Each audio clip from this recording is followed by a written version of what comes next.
column that has the Polly Toynbee quote, which caused the stir in here earlier.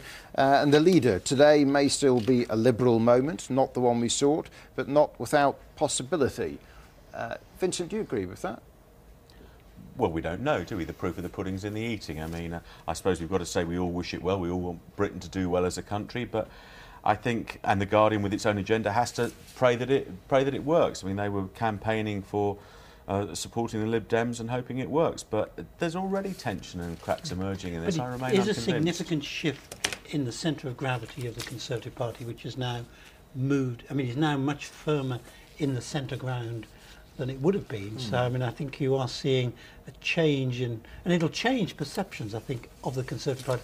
You know, Gordon Brown and people, or his successors, won't be able to say the same old Tories with quite the relish and gusto that they used to. This is not the same old Tories, it's a very different Tories. We're still waiting to hear which of the right-wingers get jobs. I mean, Liam Fox is in there as the Defence Secretary, true, yes. but there was tips that sort of David Davis might come back and Ian Duncan Smith might come back. Now, that may happen. We've not heard that well, yet. The only ones that we regard as confirmed, and obviously there are other rumours and the like, are Nick Clegg as Deputy, George Osborne as Chancellor, William Hague as Foreign, Danny Alexander as Scottish, Liam Fox as Defence, and that's it actually. David Law's Education. Is that confirmed, or that's your saying? No.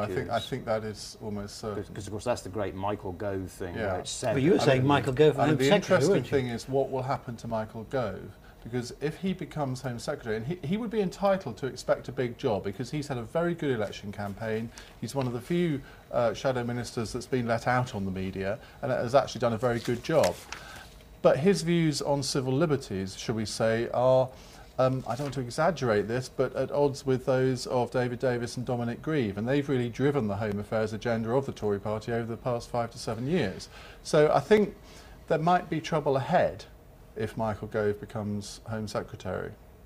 Okay, just finish it very quickly then. The Wall Street Journal is the one ever we've got, the European edition, very straight, Cameron's new Prime Minister. But in a way, I suppose much of the focus now becomes the economy, it becomes the deficit, Well, and we the hope 6 billion we the understand gnomes happens of Zurich this or whatever year. it is who read the Wall Street Journal will be reassured, and you know, Okay. Britain won't go the way of Greece. And will it really be 5 years before the next general election, talking about fixed term? It's a fixed term. I mean, that's what fixed term means. You can only get out of a fixed term if you lose a vote of confidence. If it's constitutional, and there are rumours it might not be. Of course, it could be a constructive vote of confidence in which the coalition votes against itself, which happens in Germany. We're demonstrating just how complicated it all is, gentlemen. Thank you very much indeed.